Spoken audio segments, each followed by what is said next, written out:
Pangulong Marcos nagpasalamat sa lahat ng Pilipinong bumoto kahapon. Brigada Maricar Sargan, ibrigada mo! Brigada Live Report!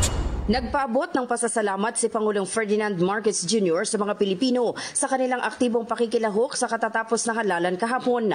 Ayon sa Pangulo, naipakita ng bansa ang matatag na demokrasya sa mapayapa at maayos na eleksyon. Giit niya, ang halalan ay hindi lang selebrasyon ng continuity, kundi paalala rin sa mga leader na tugunan ang mga pangunahing issue gaya ng mataas na presyo ng bilihin, kakulangan sa trabaho at katiwalian. Nagpasalamat din ang Pangulo sa mga sumuporta sa mga kandidato ng administrasyon. Pagamat hindi lahat ay nanalo, tiniyak niyang magpapatuloy ang kanilang trabaho at misyon. Pinuri rin ng Pangulo ang mga kandidatong hindi pinalad bilang simbolo ng tapang at malasakit sa bayan. Anya, hindi nagtatapos sa eleksyon ang paglilingkod.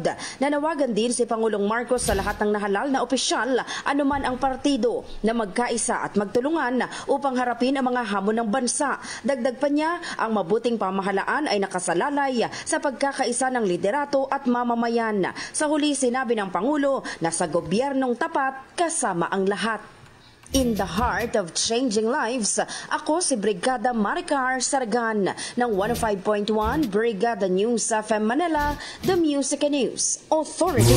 Ang bahaging ito ay hatid sa atin ng Guard C Plus with Zinc Capsule. Always protektado ang kalusugan.